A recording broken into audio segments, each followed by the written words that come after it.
The sun rises over the ancient stone walls of Jerusalem in the year 1890. It is a quiet morning, filled with the scent of olive oil, fresh bread, and strong dark coffee. If you stood in the market on that day, you would see a normal port morning in nearby Jaffa. You would see merchants carrying fruit, hear the bells of passing camels, and listen to a mix of languages filling the air. Arabic, Turkish, Ladino, and Greek blended together in the narrow streets.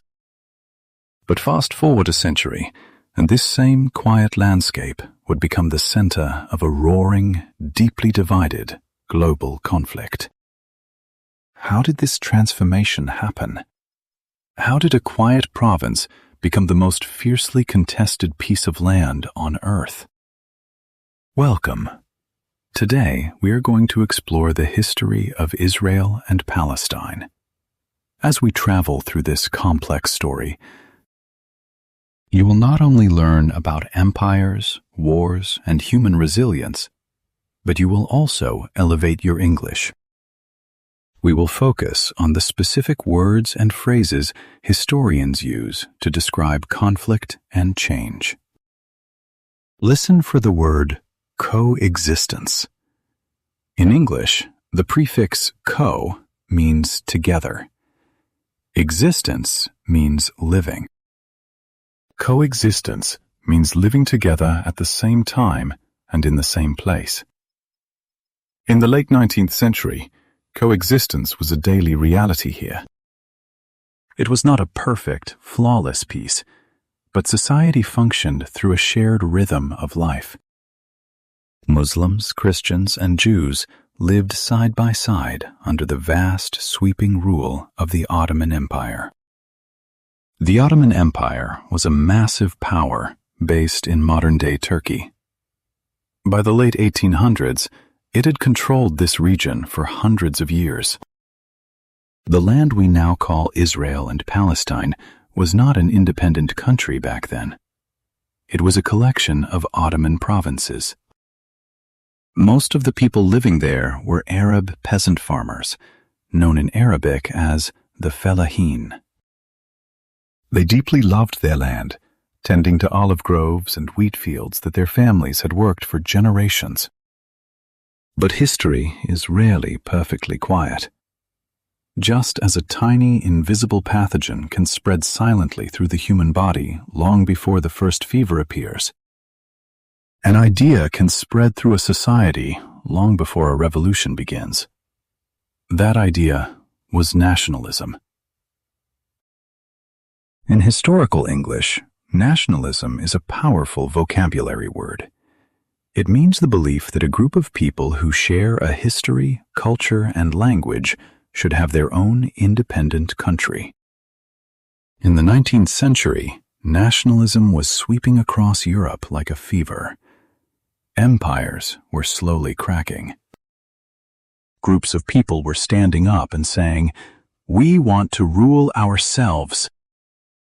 In Eastern Europe, a specific form of nationalism was taking shape.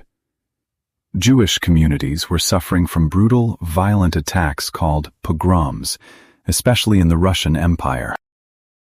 They were not safe. For centuries, Jewish people had faced discrimination, but this new wave of violence was terrifying. Then came a strange, accidental twist in history. In 1894, a Jewish military officer in France named Alfred Dreyfus was falsely accused of treason. He was innocent, but he was publicly humiliated because of his religion. A Jewish journalist from Austria named Theodor Herzl was watching this trial. The Dreyfus affair changed Herzl. It was a catalyst. Notice that word, catalyst. In science, a catalyst is a chemical that speeds up a reaction. In history, a catalyst is an event that quickly causes massive change. Herzl realized that Jewish people would never be completely safe in Europe. He believed they needed a state of their own, a safe haven in their ancestral homeland. This idea became an organized political movement. It was called Zionism. Driven by this new movement, small groups of Jewish immigrants began to leave Europe. They traveled to Ottoman Palestine. They bought land from wealthy landlords and began to establish agricultural communities.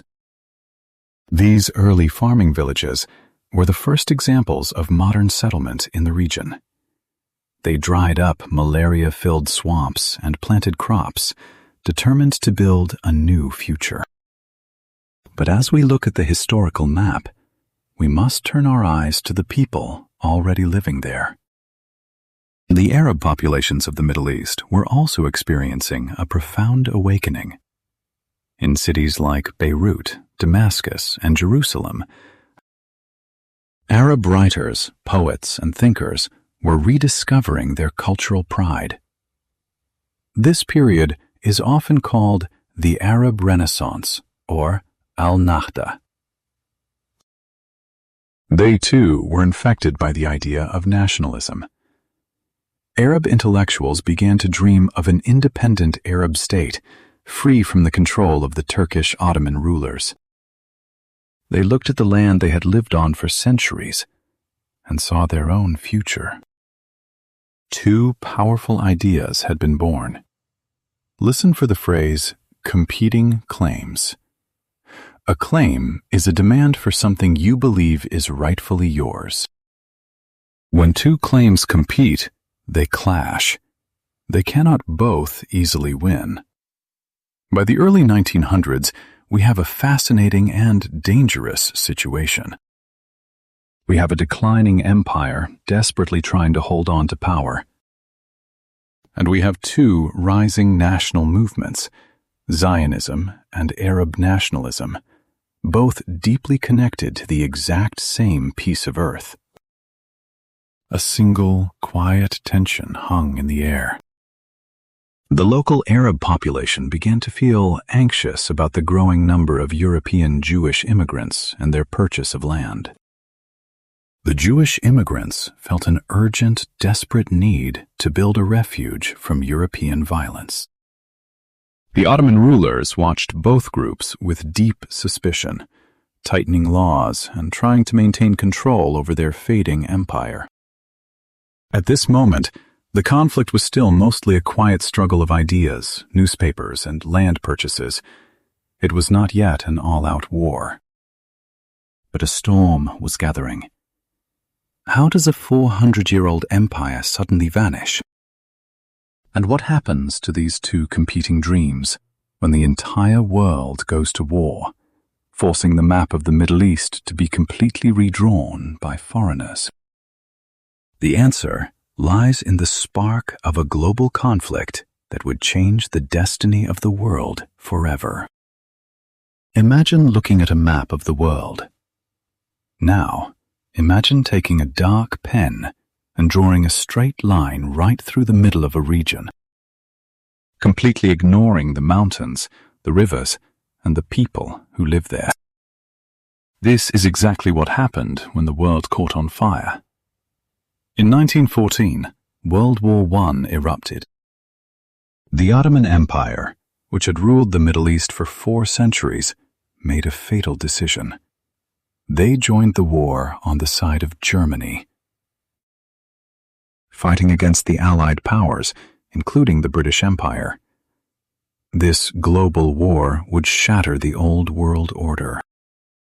In biology, a virus replicates by injecting its genetic code into a host cell, forcing the cell to do what it wants. In warfare, an empire survives by injecting promises into the minds of its potential allies, hoping to use their strength. The British Empire desperately needed allies in the Middle East to help defeat the Ottomans. So, they started making promises. Listen for the phrase, behind closed doors. In English, when something happens behind closed doors, it means it is done in secret, hidden from the public. Between 1915 and 1917, British diplomats engaged in a frantic series of negotiations, both publicly and behind closed doors. They made 3 major agreements regarding the future of the Middle East. First, they turned to the Arab leaders. In a series of letters known as the Hussein-McMahon Correspondence, the British asked the Arabs to launch a revolt against the Ottoman Turks. In exchange, the British promised to support an independent Arab state after the war. Believing this promise, Arab forces fought bravely alongside the British, risking everything for the dream of freedom. But there was a problem. While making promises to the Arabs, the British were also making secret plans with the French. In 1916, 2 diplomats, Sir Mark Sykes of Britain and François-Georges Picot of France, met in secret. Behind closed doors, they took a map of the Middle East and drew lines across it, dividing the region into zones of British and French control. This was the Sykes-Picot Agreement. It completely ignored the promise of full Arab independence.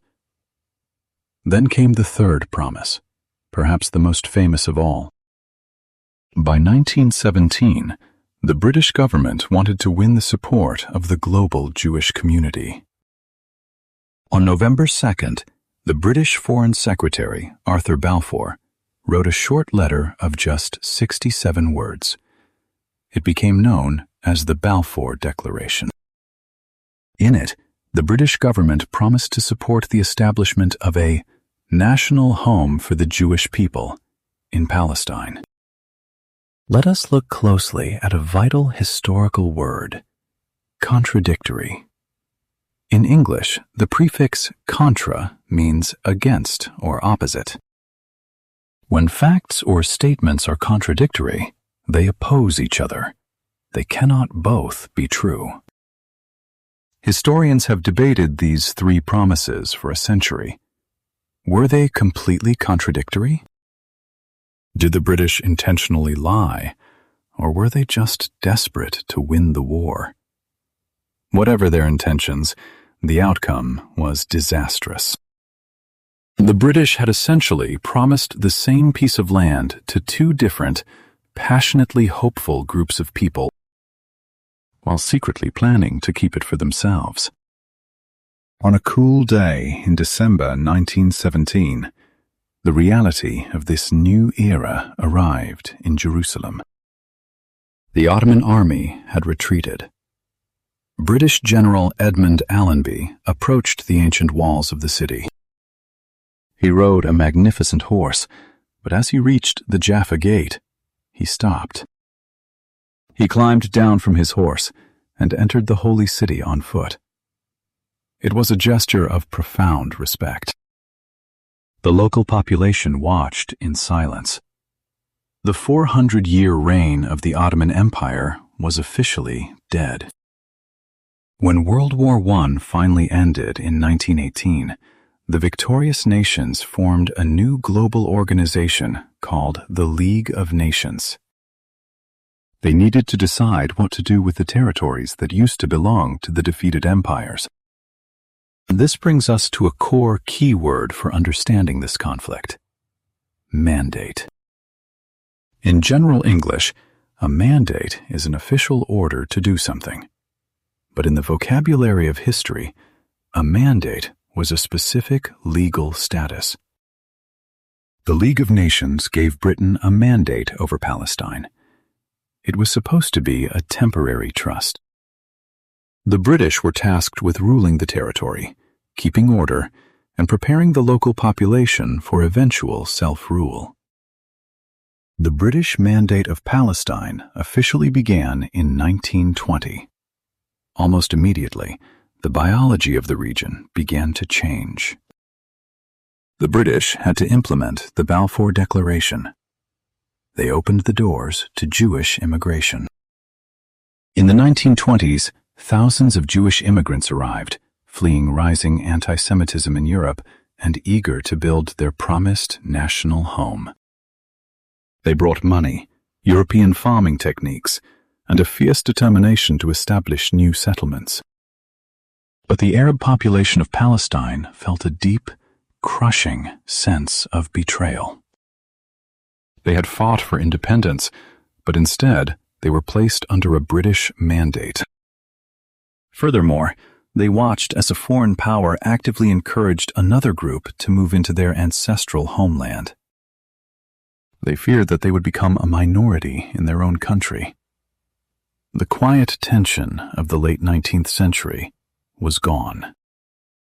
The open loop of history had violently expanded. Under the British mandate, two distinct societies began to take shape within the same borders. They had different languages, different schools, and different economies. The British sat at the top, a colonial referee trying to manage a game with impossible rules. How long can a referee maintain control when both sides believe the referee has stolen their trophy? And what happens when a wave of unimaginable darkness sweeps across Europe in the 1930s, sending hundreds of thousands of desperate people fleeing toward the shores of Palestine? Imagine standing on the dark shoreline of the Mediterranean Sea in the dead of night.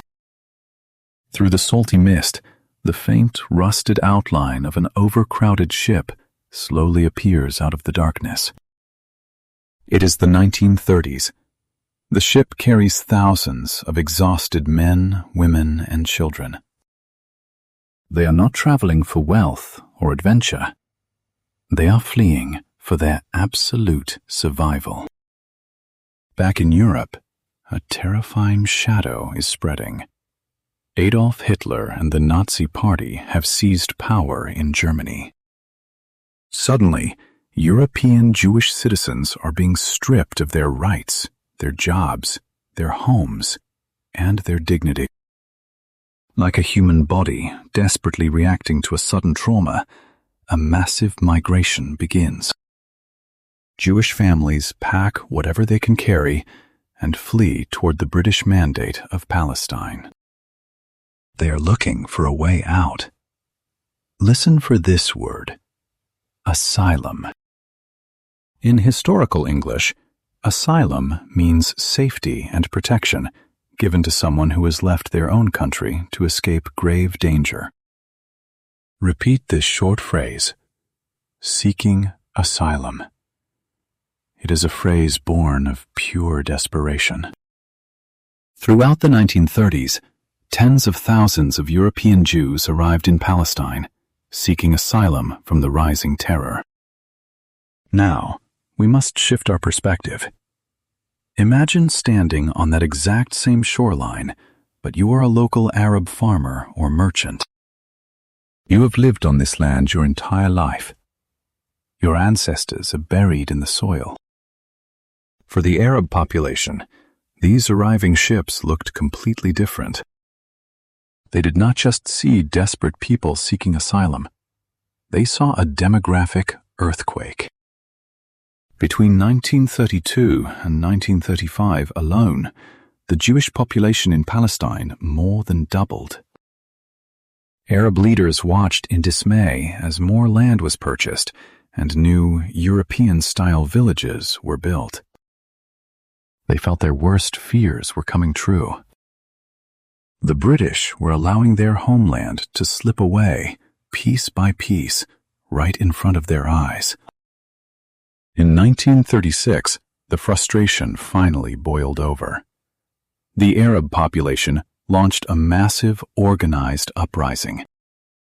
Today, historians call this the Great Arab Revolt. It began with a general strike. Imagine the bustling, noisy markets of Jerusalem and Jaffa suddenly falling dead silent. Arab workers refused to go to their jobs.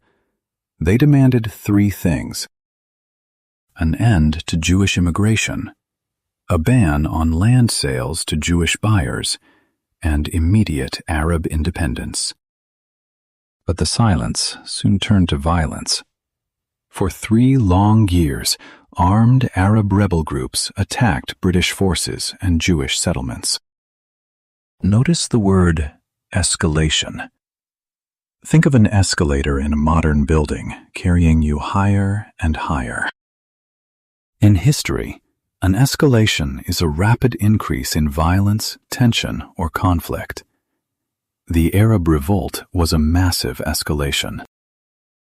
The British military responded with brutal, overwhelming force. They destroyed homes, arrested thousands of Arab leaders, and crushed the rebellion. By 1939, the Arab political leadership was either in prison or in exile. The Arab society was economically exhausted and politically broken. Yet, the British were also trapped. They were a global empire managing a local disaster, and they realized their grand promises had utterly failed. Sensing that a Second World War was about to explode in Europe, Britain desperately needed peace and stability in the Middle East. They could not afford an ongoing war in Palestine. So, they abruptly changed the rules.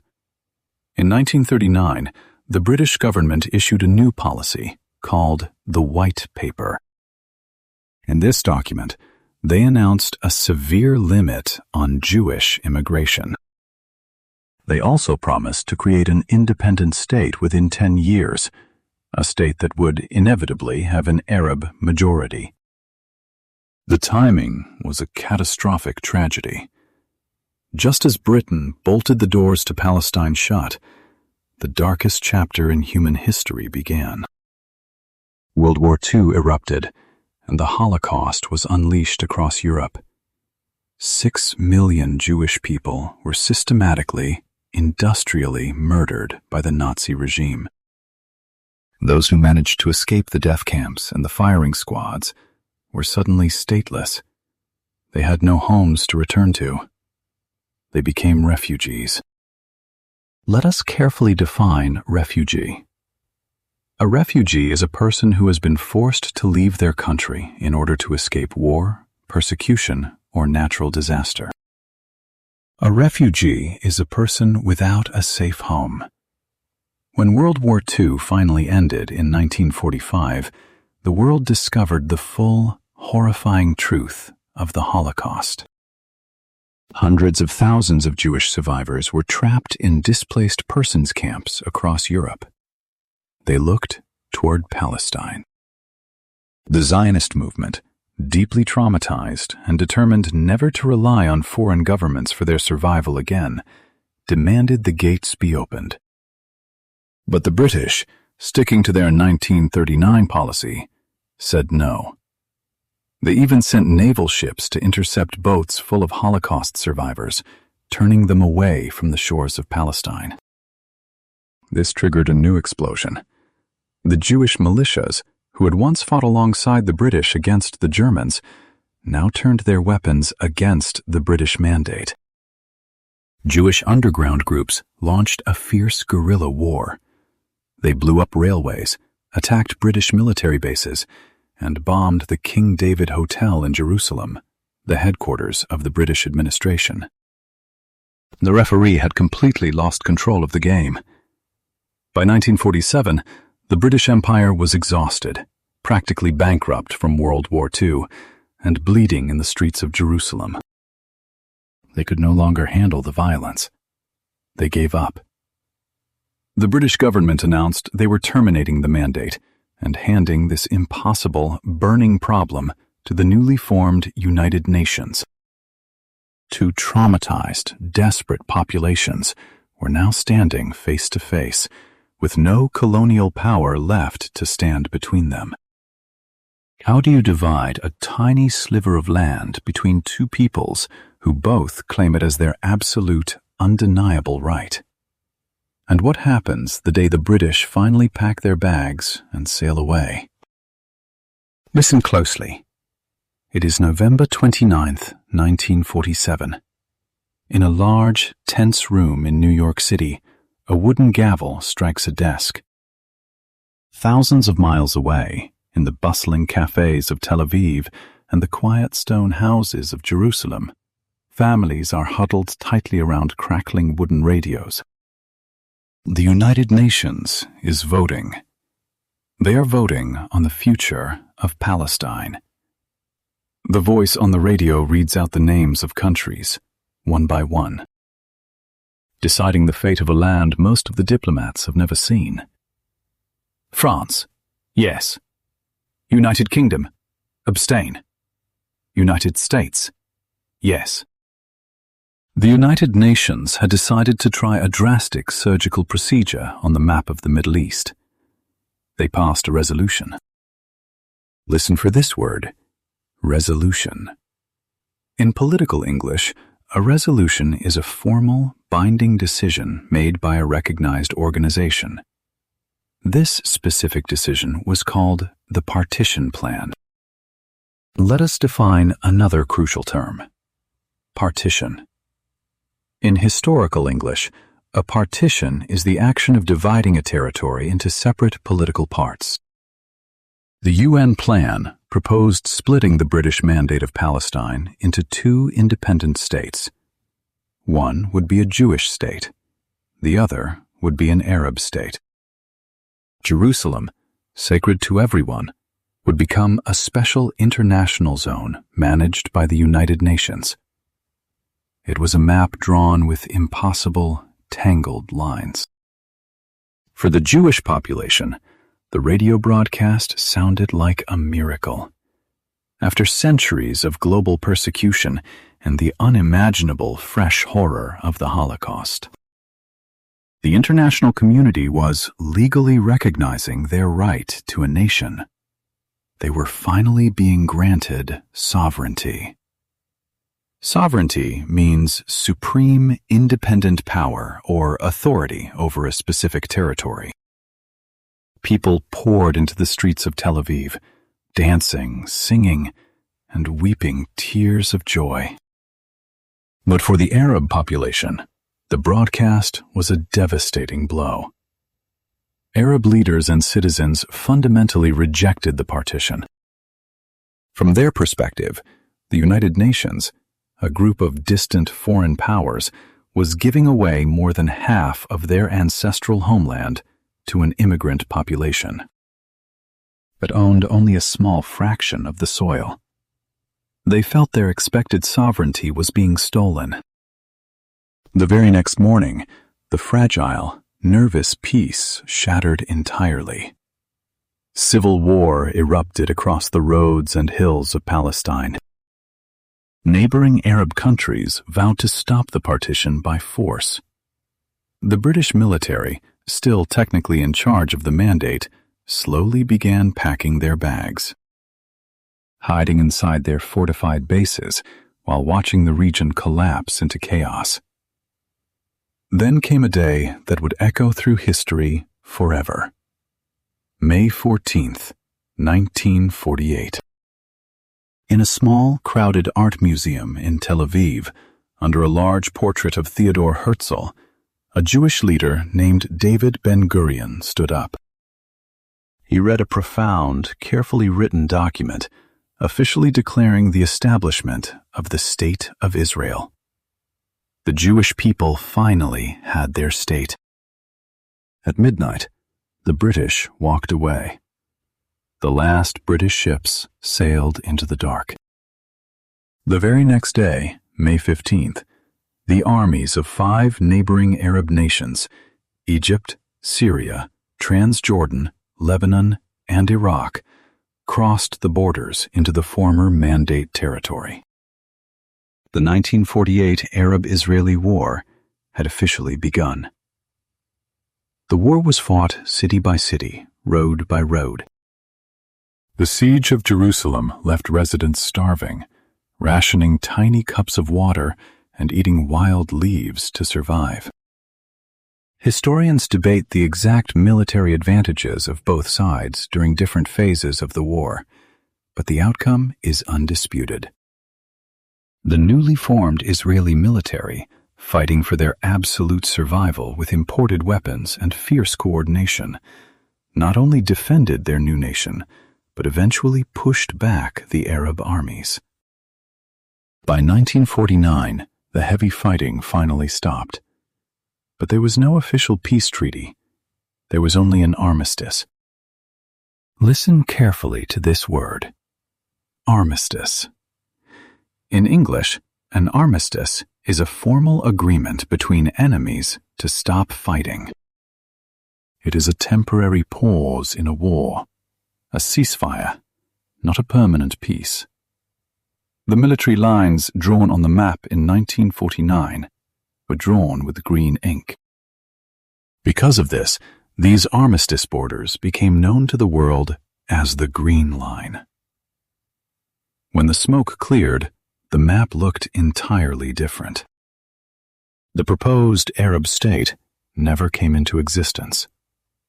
Israel now controlled significantly more territory than the UN partition plan had offered.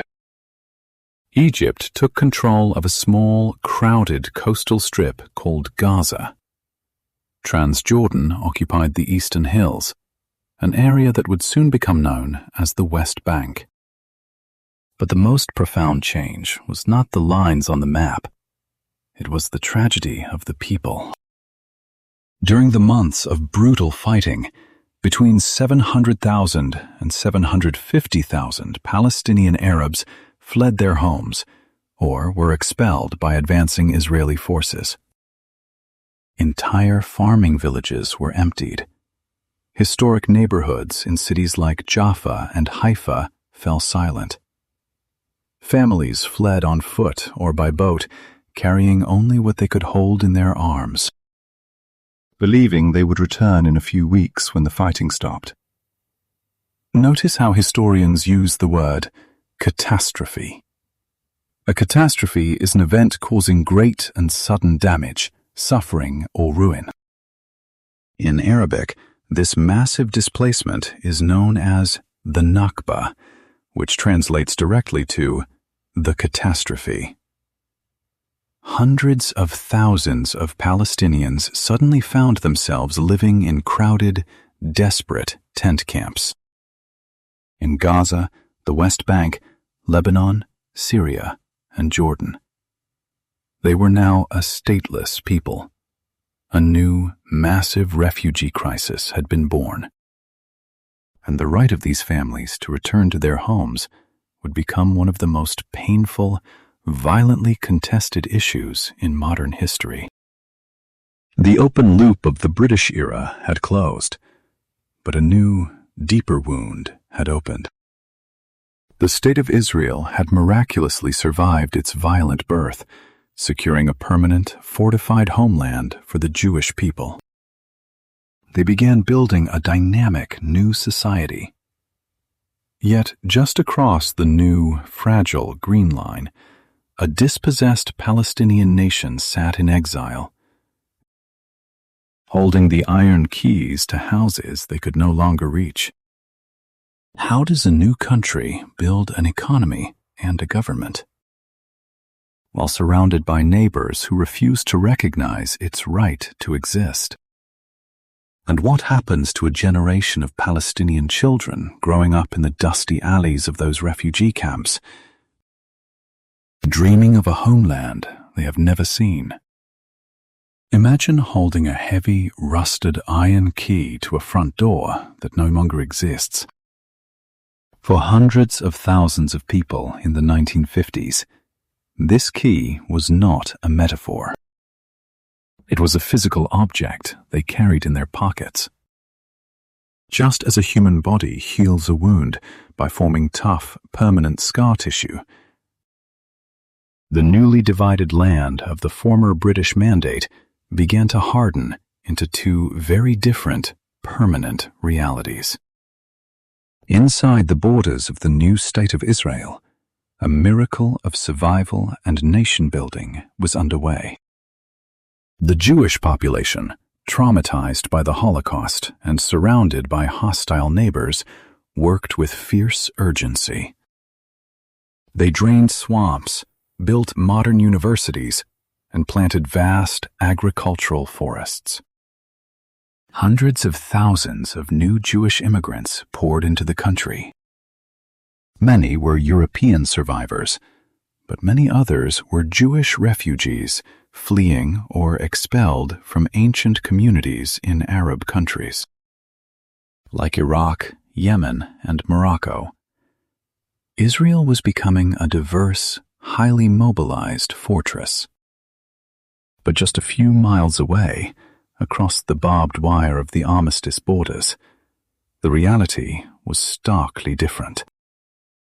In the Gaza Strip and the West Bank, massive cities of canvas tents flapped in the desert wind. Over time, these tents slowly turned into concrete blocks and narrow, dusty alleys. The Palestinian refugee population was not absorbing into the surrounding host countries. They were waiting. They believed they would go home. Listen for the word exile. In historical English, exile means the state of being barred or forced out of one's native country. Repeat this short phrase: living in exile. To live in exile is to live with a constant, aching memory of a lost home. The Palestinian refugees were living in exile, relying on international aid from the United Nations to survive, while watching their former lands from afar. The Arab nations surrounding Israel absolutely refused to accept this new map.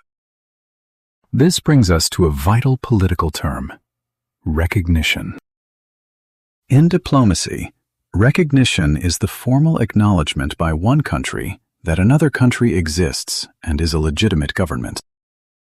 Throughout the 1950s and 1960s, the Arab states completely withheld recognition. To them, Israel was an illegal project. Israeli maps were banned.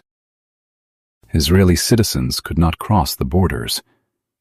A quiet, deadly war of attrition took hold. Palestinian fighters, known as Fedayeen, began launching nighttime raids across the borders into Israel. They attacked Israeli farms and military patrols. Israel responded with fierce, heavy military reprisals, striking back at the camps and the neighboring armies that supported them. The region was a powder keg, steadily filling with explosive anger. By the spring of 1967, the spark finally arrived. Egypt was led by a charismatic, immensely popular president named Gamal Abdel Nasser. He was the champion of Arab nationalism. In May of 1967, Nasser made a series of bold, aggressive moves. He ordered United Nations peacekeepers to immediately leave the Sinai Peninsula near Israel's southern border. He massed heavily armed Egyptian troops in the desert. Then, he blocked the Straits of Tiran, cutting off Israel's vital southern shipping route. For Israel, this was a terrifying moment. Arab leaders were broadcasting fiery speeches on the radio, promising the complete destruction of the Jewish state. Many Israelis truly believed a second Holocaust was about to happen. In military English, we use a specific phrase for what happened next. Listen for the word preemptive. The prefix pre means before. A preemptive strike is a massive attack launched to destroy a threat before that threat can attack you. On the morning of June 5, 1967, as the Egyptian Air Force sat on the runways, Israeli fighter jets flew low over the Mediterranean Sea, avoiding radar. They launched a massive preemptive strike. In a matter of hours, the Israeli Air Force completely destroyed the warplanes of Egypt, Syria, and Jordan on the ground. The result was one of the most astonishingly fast military victories in modern history. The ground fighting lasted only 6 days, Today, it is known globally as the Six-Day War. When the guns finally stopped firing on June 10th, the world was stunned. In less than a week, the map of the Middle East was radically transformed yet again. Israel did not just survive, it expanded its territory dramatically. The Israeli military had captured the vast Sinai Peninsula and the crowded Gaza Strip from Egypt. They had captured the strategic Golan Heights from Syria. And, most significantly, they had captured the West Bank and the ancient, holy city of East Jerusalem from Jordan. The old borders were erased. Suddenly, Israel controlled a territory more than 3 times its original size. But this overwhelming military victory came with a deeply complicated reality. The land was not empty. By capturing the West Bank and Gaza, Israel was now the ruling authority over more than 1 million Palestinian Arabs. Listen for the word occupation. In the vocabulary of international law, an occupation happens when a military force takes control of a territory and its people outside of its own recognized borders. A military occupation had begun. In the euphoria of this stunning victory, a new religious and nationalistic movement also awakened inside Israel. Some Israeli citizens looked at the newly captured territories, particularly the hills of the West Bank, as their ancient, biblical heartland. They began to pitch tents and build homes there. This was the birth of the modern settlement movement, an action that would forever change the landscape of the conflict. History had abruptly shifted from a war of survival to a reality of military control. How does a democratic nation rule over 1 million people who do not have citizenship or voting rights? And how will a new, younger generation of Palestinians, living under the daily shadow of foreign soldiers, organize their resistance? Imagine standing at the edge of the muddy Jordan River in 1968. You are looking across the slow-moving water at a land you can no longer enter. Following the profound shock of the 1967 Six-Day War, the Arab world was paralyzed. The surrounding nations had lost their armies, their territory, and their pride. For the Palestinian people, living in crowded refugee camps across the Middle East, a cold, hard realization set in. No outside army was coming to save them. If they wanted to reclaim their homeland and return to the villages they lost during the British Mandate and the 1948 war, they had to fight for themselves. Out of the dusty, impoverished camps of Jordan and Lebanon, a new kind of leadership emerged. A man wearing a black and white checkered scarf, known as a keffiyeh, became the global, highly visible face of this movement. His name was Yasser Arafat. He took control of an umbrella organization called the PLO, the Palestine Liberation Organization. Their goal was absolute: the total liberation of Palestine through armed struggle. Listen for the word guerrilla. In military English, guerrilla warfare is a type of combat fought by a small, independent group against a larger, regular army. Repeat this short phrase: guerrilla tactics. The PLO did not have heavy tanks, submarines, or fighter jets. Instead, they relied entirely on guerrilla tactics. They launched cross-border raids into Israel, hijacked international commercial airplanes, and committed acts of terror that shocked the globe. They wanted to force the international community to look at their stateless reality. They refused to be a forgotten footnote in history. Let us define another useful word: secular. Secular means not connected to religious or spiritual matters. It is important to note that the early PLO was mostly a secular national movement. Their primary fight was not a religious holy war. It was a political struggle over land, borders, and national identity. Meanwhile, inside Israel, the atmosphere was completely different. It was an atmosphere of total invincibility. Having defeated 3 armies in just 6 days, the country felt eternally secure. They began to build permanent military bases in the newly captured territories of the Sinai Peninsula, the Golan Heights, the West Bank, and Gaza. At the same time, a new movement of Israeli citizens began driving into the occupied West Bank.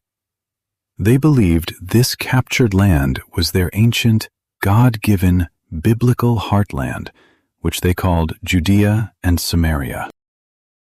They parked trailers on the hilltops. They laid down water pipes. They built houses. Let us review a vital core keyword: settlement. In this specific historical context, a settlement is a civilian community built by Israel on land captured during the 1967 war. Just as a new biological tissue grows and requires new arteries to feed it, the settlements required infrastructure. Over the coming decades, the Israeli government built new, restricted roads to connect these settlements to Israel proper. This dramatically altered the circulatory system of the West Bank, cutting through Palestinian farmland and creating a deep physical friction between the two populations.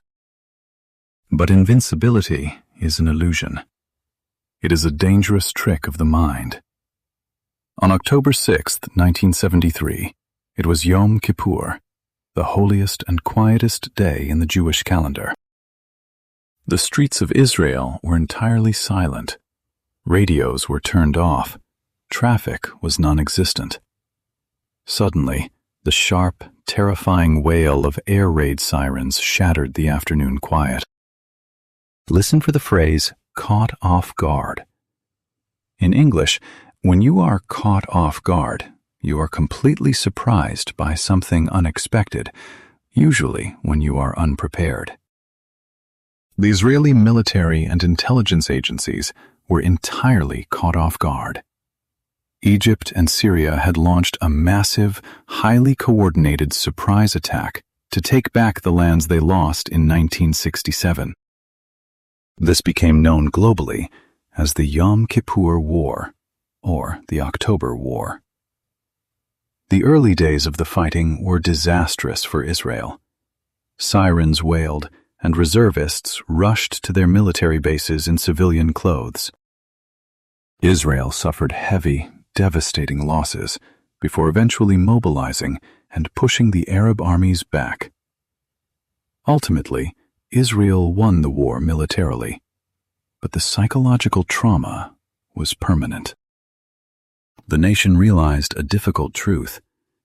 Military power alone could never guarantee their long-term survival. This trauma triggered a massive, unexpected shift in history. For the first time, sworn enemies realized they might have to talk. This brings us to a beautiful English word: diplomacy. Diplomacy is the profession, activity, or skill of managing international relations and negotiating agreements. Sometimes, diplomacy requires taking an unimaginable risk.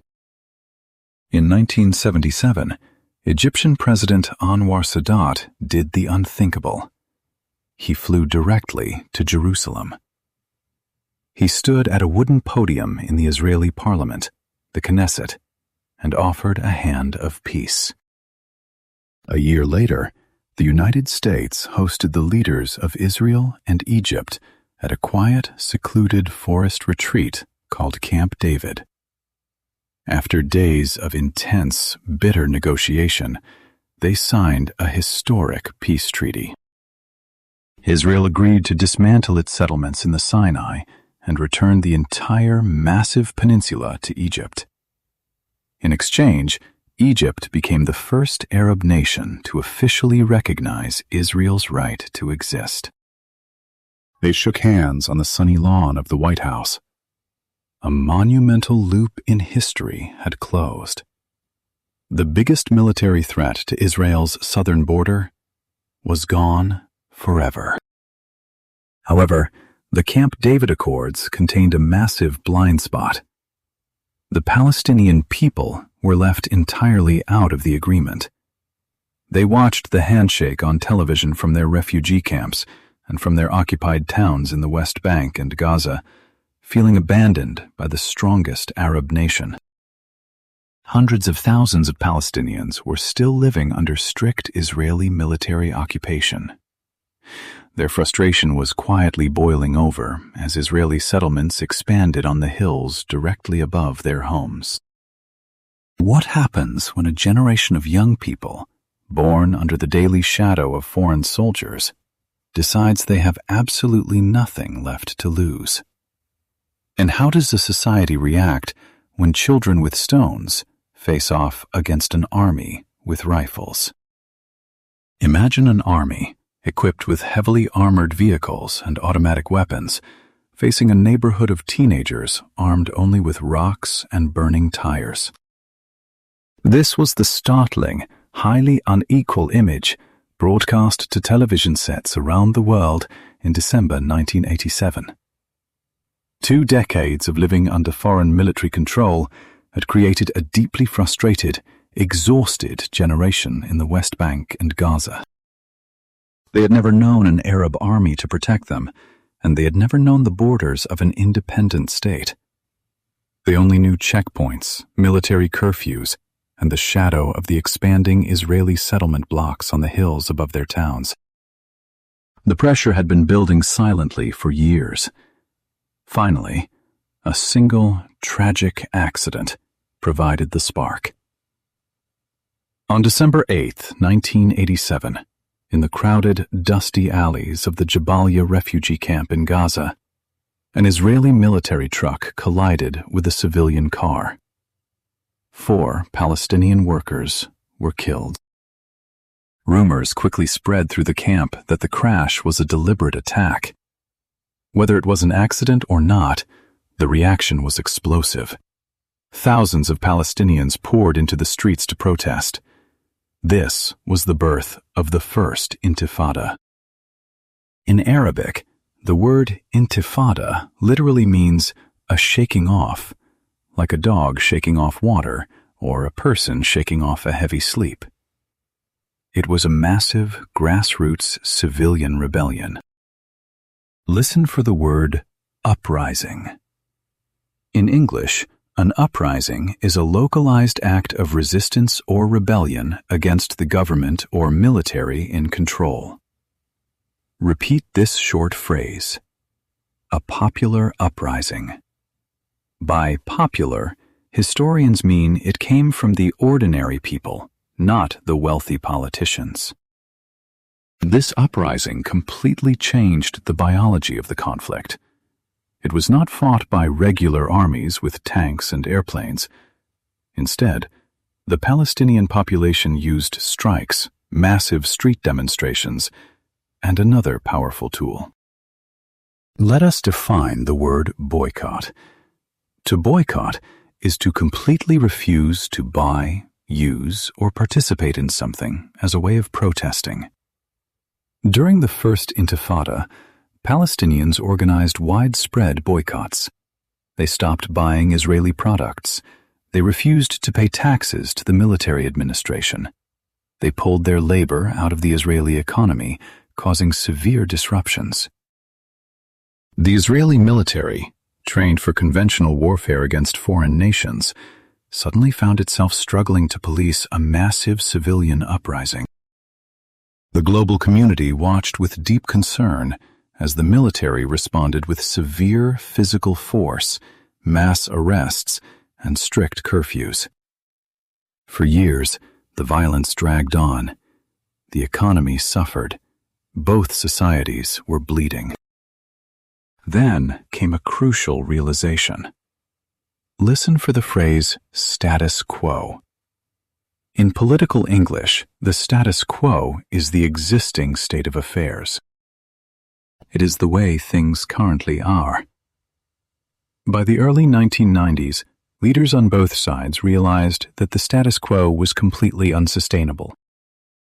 Israel could not continue to occupy a hostile, resisting population forever without losing its democratic identity or its security. And the Palestinian leadership, watching their people suffer, realized that throwing stones would never defeat a modern military. They needed a breakthrough. A breakthrough is a sudden, dramatic, and important discovery or development that solves a major problem. The breakthrough came from an incredibly unlikely place: the freezing, quiet forests of Norway.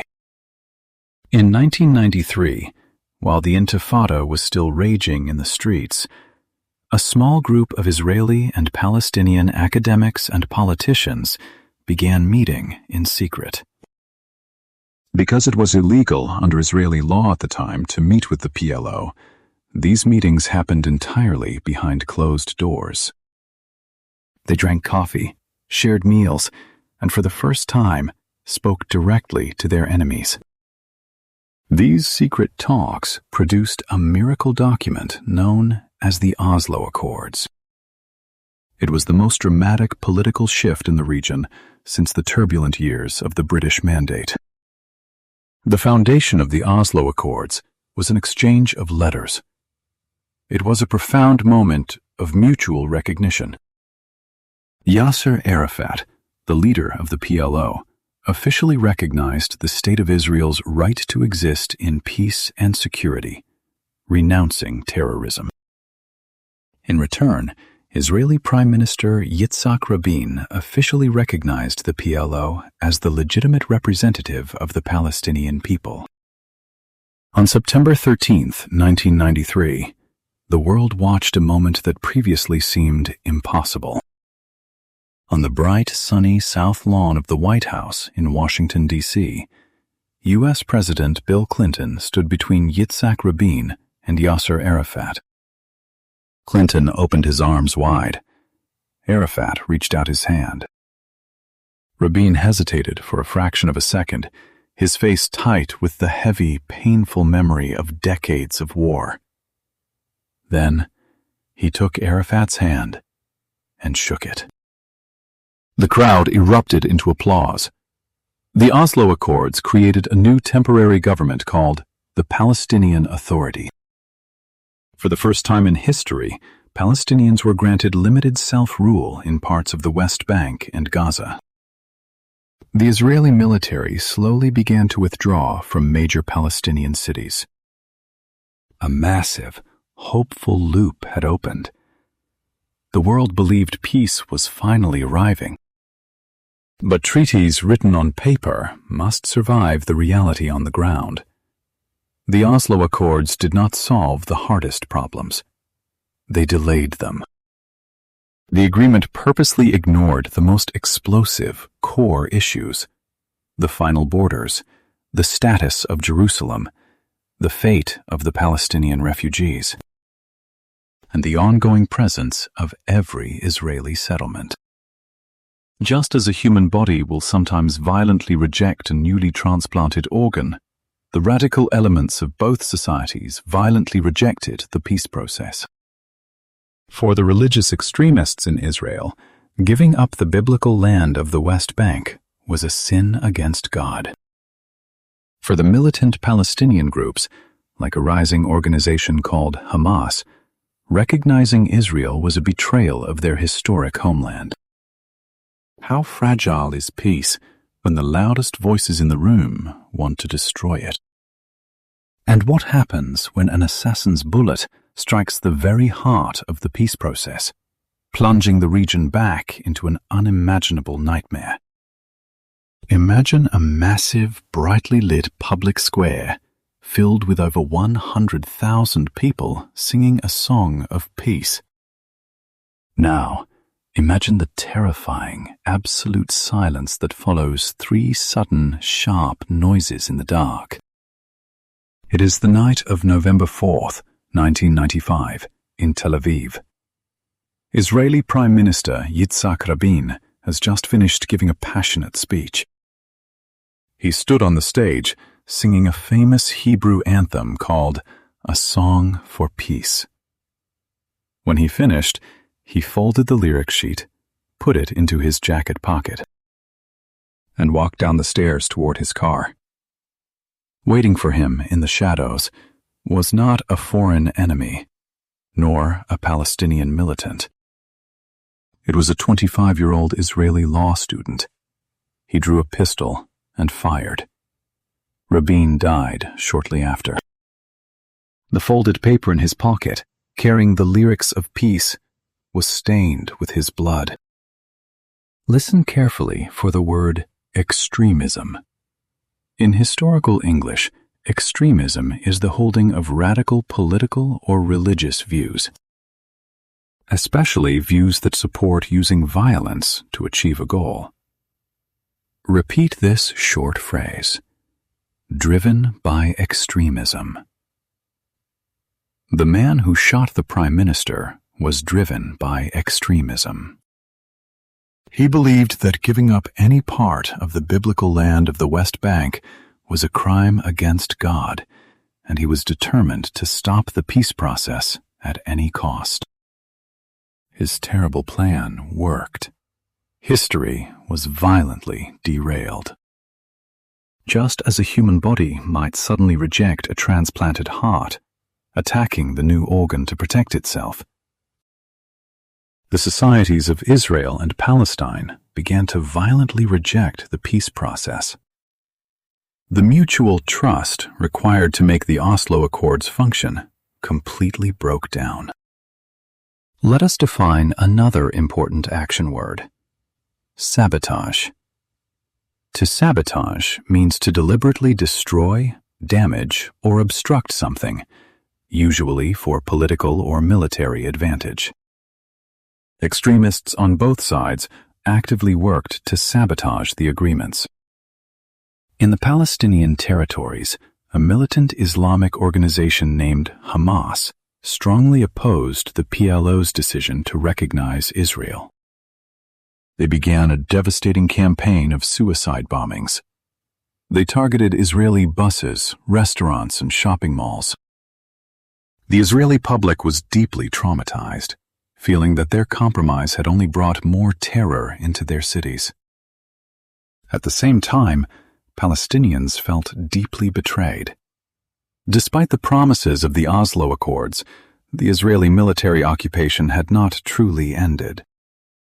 Furthermore, the Israeli government continued to confiscate land in the West Bank to build and expand every single Jewish settlement.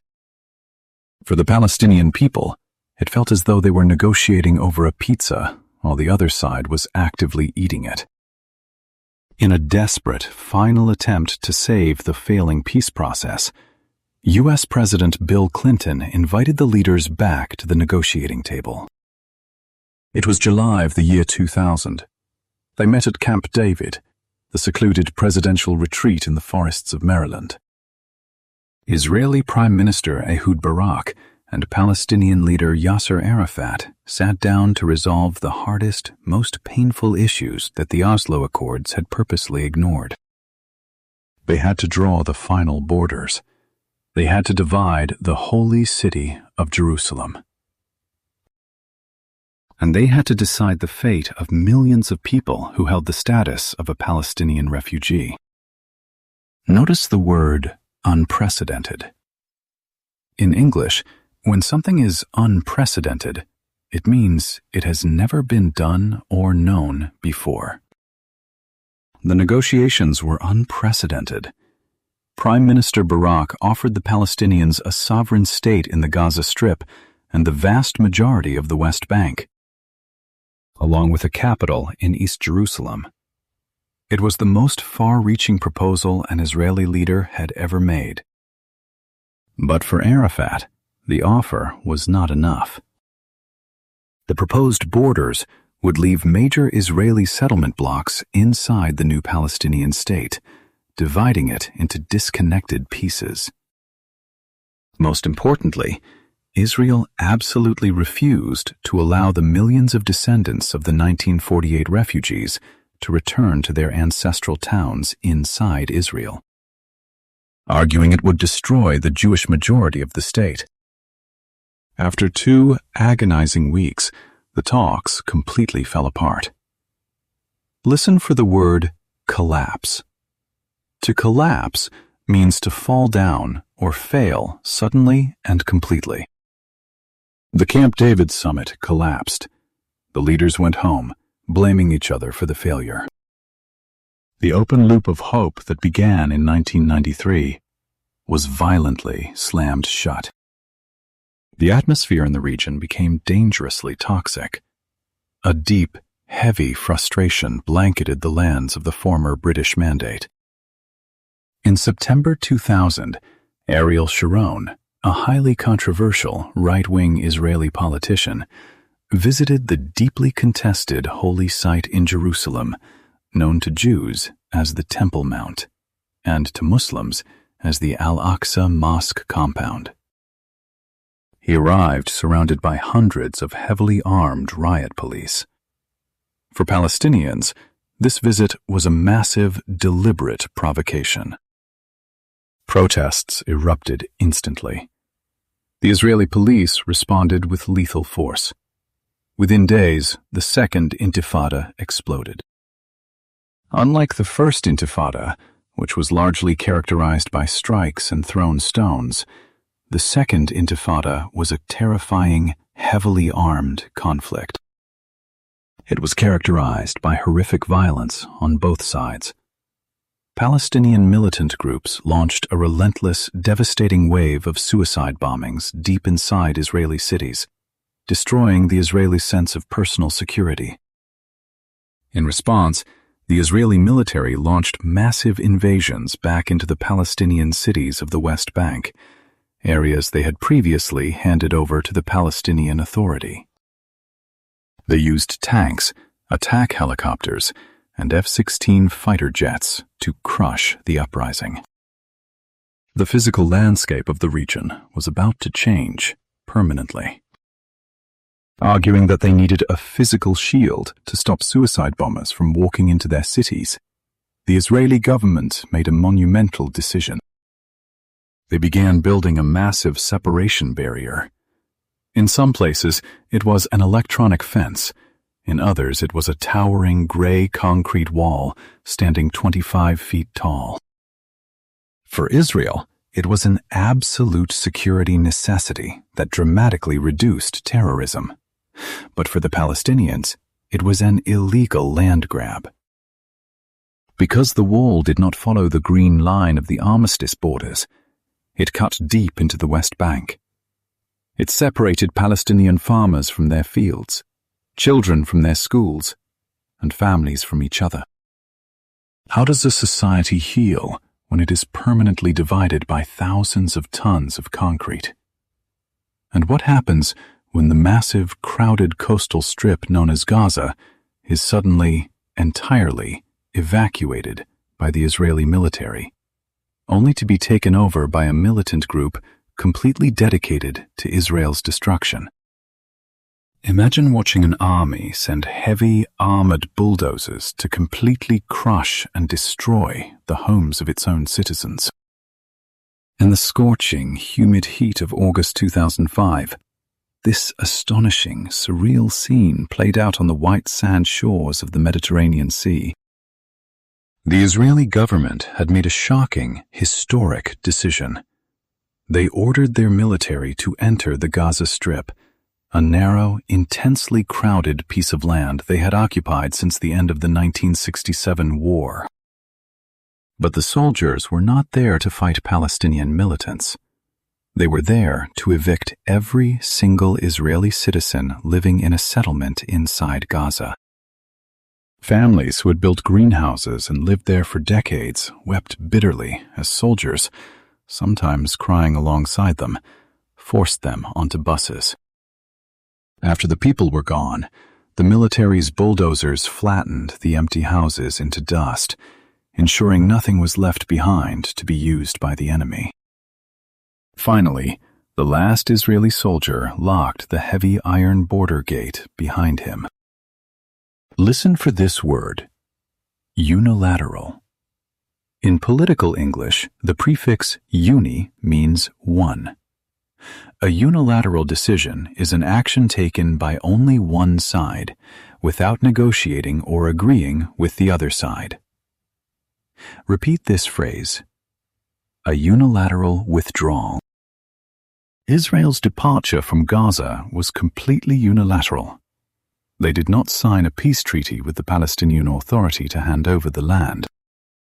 Instead, Israeli Prime Minister Ariel Sharon simply decided that militarily occupying a small territory filled with over 1 million hostile, deeply impoverished residents was a demographic and security nightmare that Israel could no longer afford to manage.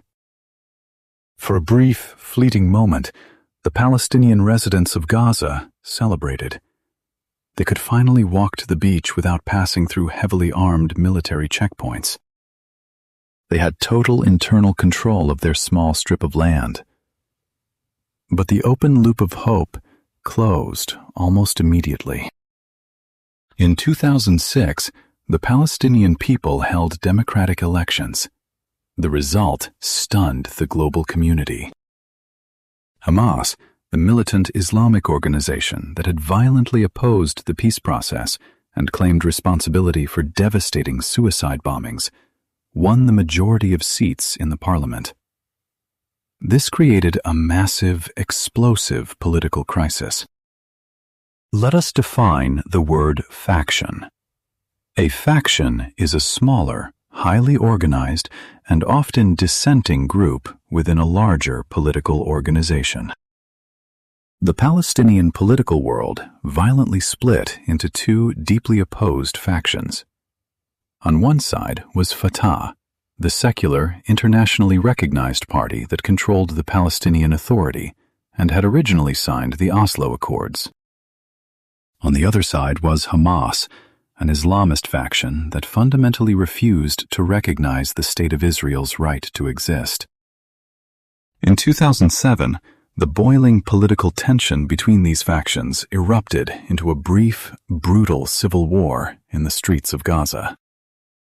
Hamas fighters seized total, absolute control of the territory. They threw Fatah officials out of government buildings and established their own militant authority. The biological system of the region reacted instantly. Israel, terrified of a heavily armed militant group building a terror stronghold right on its southern border, slammed the doors completely shut. Egypt, which shares a southern border with Gaza, did exactly the same. Notice the historical word, blockade.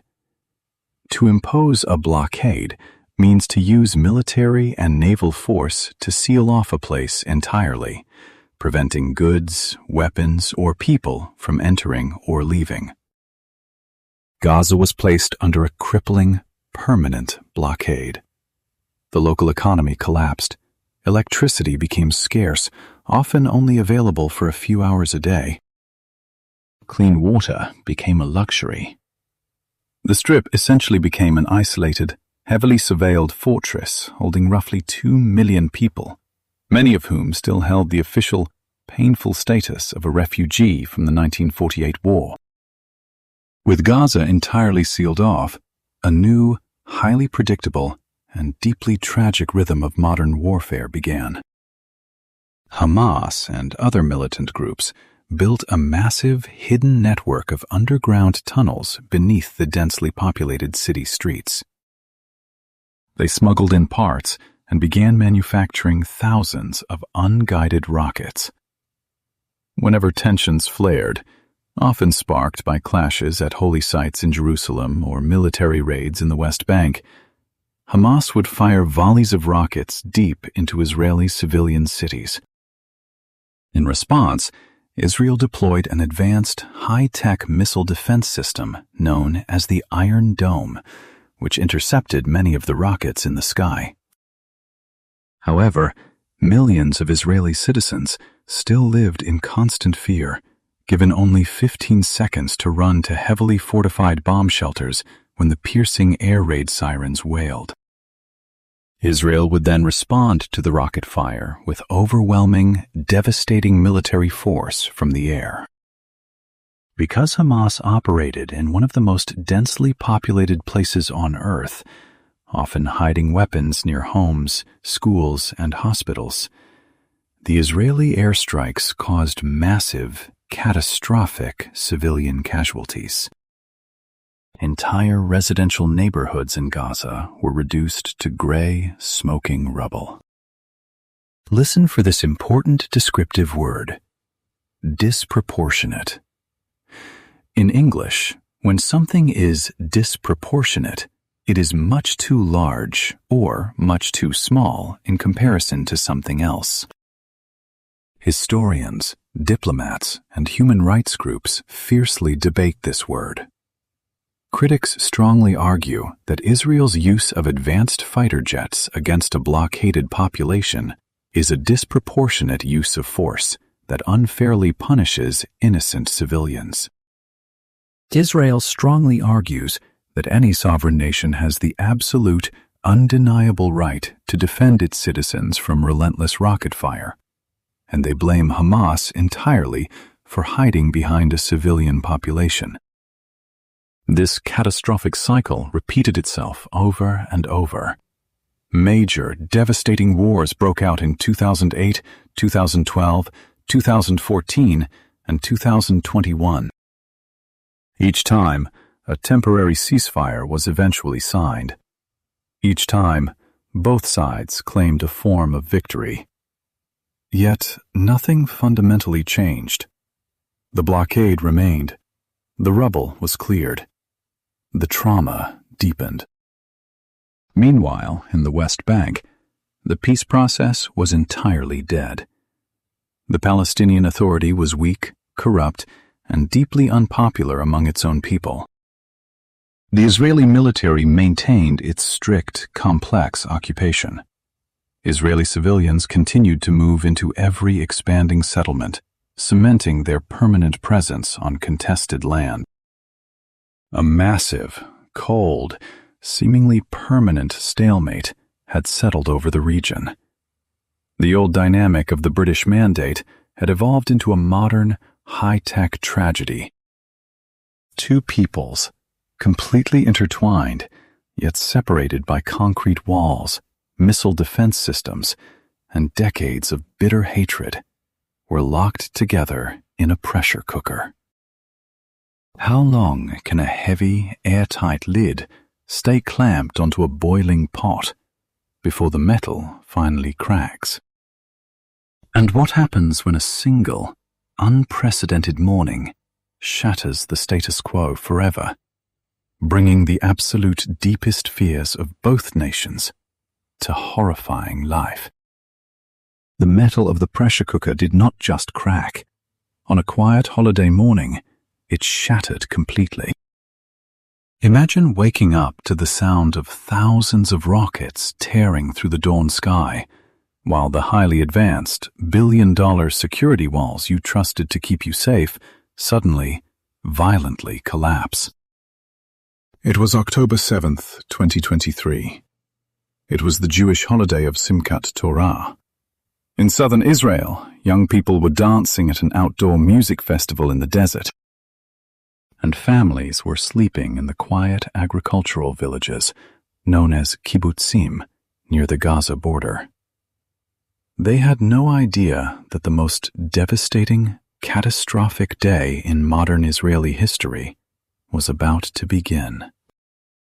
Like a sudden, fatal failure of a biological immune system, where a virus completely bypasses every advanced technological defense, militant fighters from Hamas breached the massive separation barrier.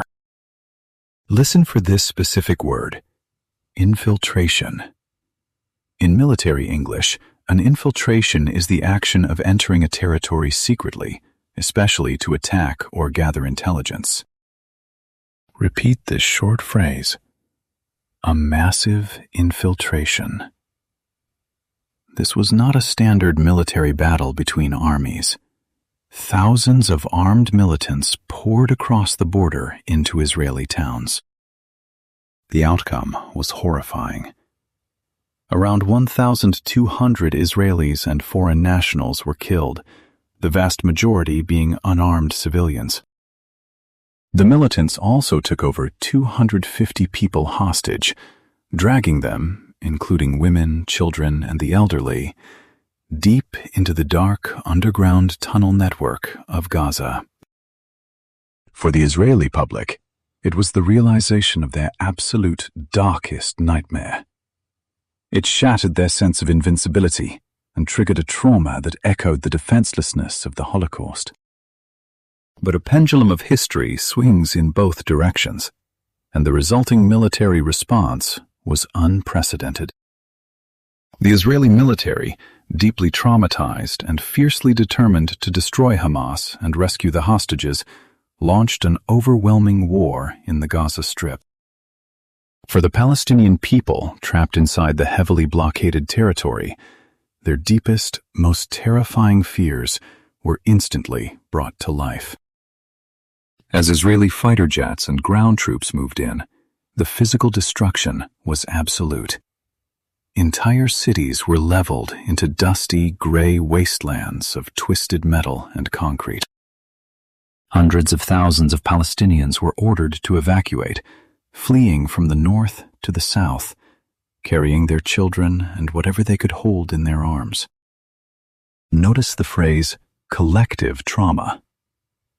A trauma is a deeply distressing or disturbing experience. When an entire society shares this immense psychological pain, it is a collective trauma. The Palestinian death toll climbed rapidly into the tens of thousands. Extended families were wiped out. The medical system collapsed under the weight of the wounded. For Palestinians, this massive displacement and unimaginable death felt like a terrifying repetition of the 1948 Nakba. The open loop of the 20th century had erupted into the 21st century with unbelievable fury. As we pull back the lens to look at the entire 100-year landscape of this conflict, we must ask ourselves, what is this fighting actually about? It is not just a blind, ancient hatred. It is a modern collision of 5 deeply complicated core issues. First, there is the issue of land. Both peoples claim a deep, historical, and undeniable right to live in and govern the exact same territory between the Jordan River and the Mediterranean Sea. Second, there is security. How can Israel ever guarantee the safety of its citizens if it is surrounded by militant groups sworn to its complete destruction? Third, there are rights. How can the Palestinian people live with basic human dignity, freedom of movement, and economic opportunity after decades of strict military occupation and blockade? Fourth, there are borders. Where do you draw a sovereign line on a map when Israeli settlements are deeply, permanently intertwined with Palestinian towns in the West Bank? And fifth, there is recognition. This brings us to a beautiful, complex English term, self-determination. Self-determination is the legal right of a group of people to form their own independent state and choose their own government.